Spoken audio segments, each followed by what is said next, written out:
रहीम। सूरतुल बकरा पार्ट 2।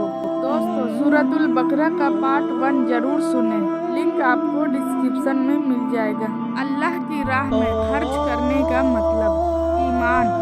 जिन चीज़ों के बारे में हिदायत और यकीन से मालूम है कि ये दीनी मोहम्मदी से है, उन सबको मानने और दिल से तस्दीक या पुष्टि करने और ज़बान से इकरार करने का नाम सही ईमान है।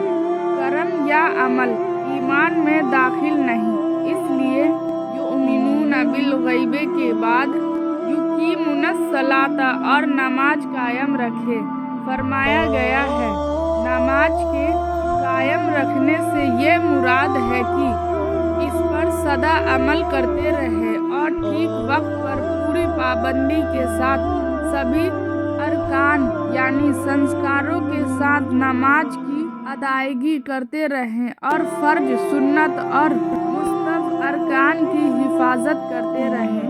किसी में कोई रुकावट नहीं आने देते। जो बातें नमाज को खराब करती हैं उनका पूरा ध्यान रखते हैं और जैसी नमाज पढ़ने का हुक्म हुआ है वैसी नमाज अदा करते हैं। नमाज के संस्कार, नमाज के हुकूक या संस्कार दो तरह के हैं। एक जाहिरी, ये वो है जो अभी ऊपर बताए गए। दूसरे बातीनी यानी अंतरीकी, पूरी यकसुई या एकाग्रता, दिल को हर तरफ से फेर कर सिर्फ अपने पैदा करने वाले की तरफ लगा देना और दिल की गहराइयों से अपने रब की तारीफ या स्तुति या उससे दुआ करना।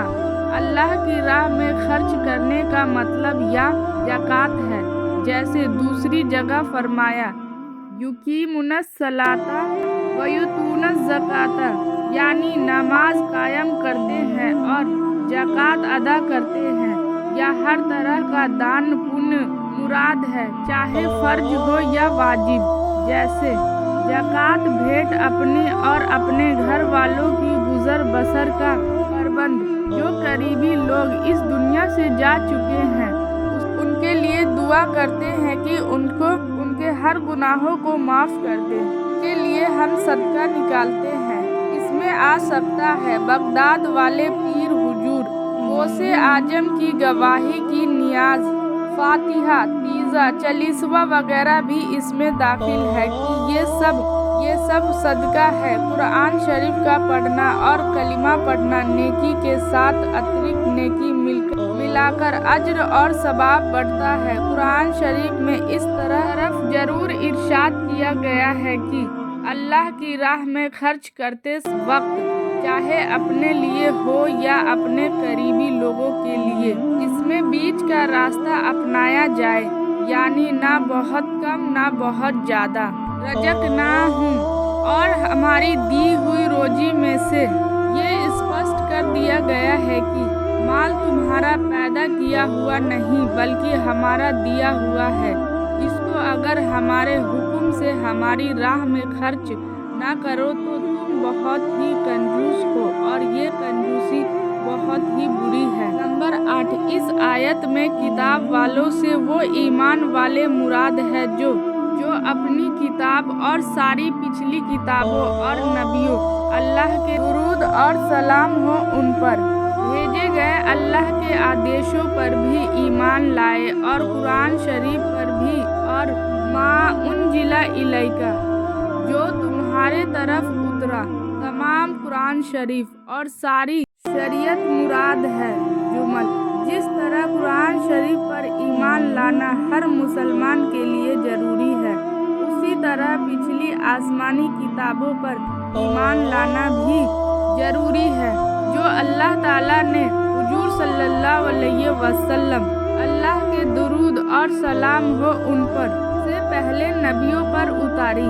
अलबत्ता उन किताबों के जो अहकाम या आदेश तुम्हारी शरीयत में मनसूख या स्थगित कर दिए गए उन पर अमल करना दुरुस्त नहीं, मगर ईमान रखना जरूरी है। जैसे पिछली शरीयतों में बैतुल मक़दिस क़िबला था, इस पर ईमान लाना तो हमारे लिए जरूरी है, मगर अमल यानी नमाज में बैतुल मुकद्दस की तरफ मुंह करना जायज़ नहीं। ये हुक्म उठा लिया गया कुरान शरीफ से पहले जो कुछ अल्लाह ताला की तरफ से उसके नबियों पर उतारा उन सब पर सामूहिक रूप से ईमान लाना फर्ज है और कुरान शरीफ में जो कुछ है उस पर ईमान लाना फर्ज कियाफा है।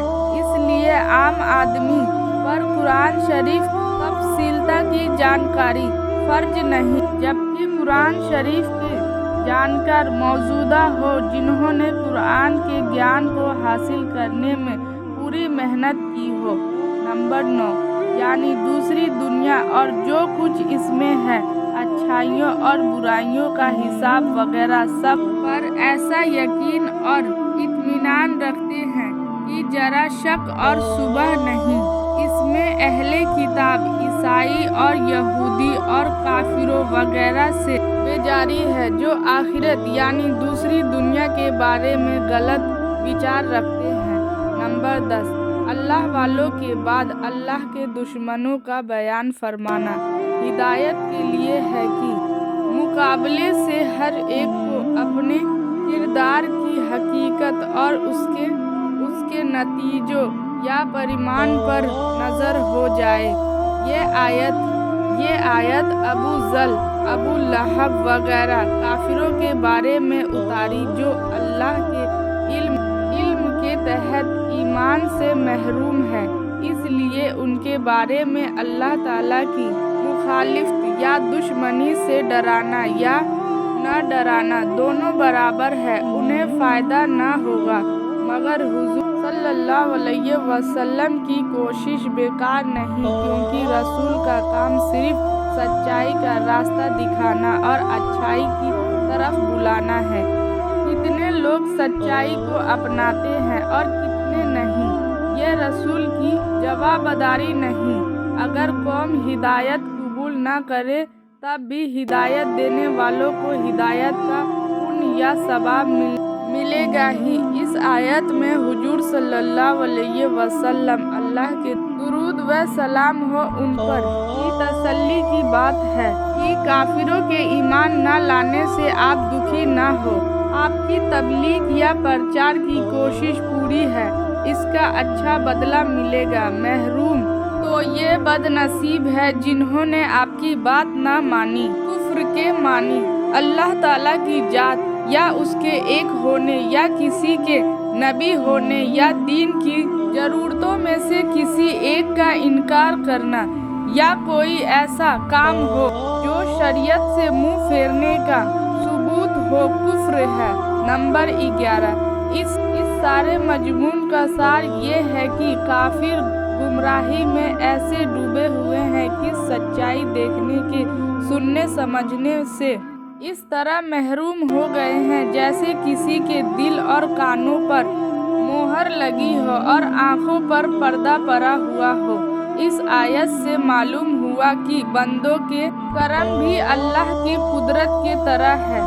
अल्लाह हम सब को नेक रास्ते पे चलने की तौफीक अता फरमाए और हमारी गुनाहों को माफ़ करे। इस तरह की इस्लामी वीडियो